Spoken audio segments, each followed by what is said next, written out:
ایک بدو آئے، ایک صحابی آئے، یا رسول اللہ میرا باپ میرے مال کو خرچ کر دیتا ہے، مجھ سے پوچھتا نہیں ہے۔ تو ہم نے کہا بلاؤ اسے۔ ان کو جب بلایا گیا تو اس نے پوچھا کیوں بلا رہے ہیں؟ کہ تیرے بیٹے نے شکایت کی۔ تو ان کو اتنا دکھ ہوا، انہوں نے چند اشعار پڑھے دل ہی دل میں، زبان پہ نہیں، دل ہی دل میں، اور مجلس میں آ گئے۔ جب پہنچے دربار رسالت تو جبریل آئے ہوئے، یا رسول اللہ اللہ تعالیٰ کہہ رہے ہیں اس کا مسئلہ بعد میں سنیں، اس سے کہیں وہ شعر سنا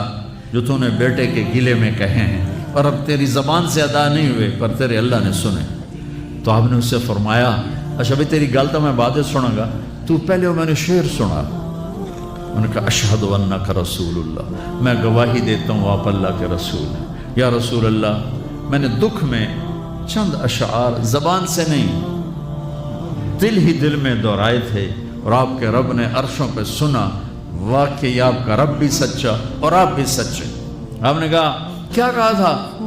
کہا میرے بیٹے جس دن تو پیدا ہوا ہم نے اس دن اپنی ذات کے لیے جینا چھوڑ دیا، ہم نے تیرے لیے زندگی کا سفر شروع کیا، تجھے ٹھنڈی چھاؤں میں بٹھانے کے لیے گرم ہواؤں سے لڑا، تمہیں ٹھنڈی ہواؤں سے بچانے کے لیے برفانی راتوں میں کام کیا، تیری ایک مسکراہٹ دیکھنے کے لیے ساری ساری رات تڑپا، ساری رات اپنے آپ کو کوہلو کے بیل کی طرح اپنی ساری جوانی کا رس نچوڑ کے تیری ہڈیوں میں ڈال دیا، میں بوڑھا ہوتا گیا، تو پروان چڑھتا گیا، میری کمر جھک گئی، تیری کمر اٹھ گئی، میری ٹانگوں سے جان نکل گئی، تیری ٹانگیں مضبوط ہو گئی، میرے ہاتھ کانپنے لگے، تیرے ہاتھ مضبوط ہوئے، میں لڑکھڑانے لگا، تو اترانے لگا، تو مجھے خیال آیا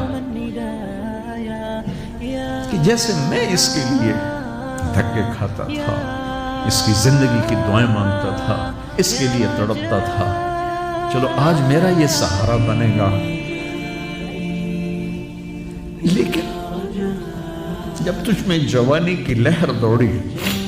اور مجھے بڑھاپے نے کھا لیا، جب جوانی میں تجھ میں رنگ بھرا اور بڑھاپے نے میرے رنگ چھین لیے،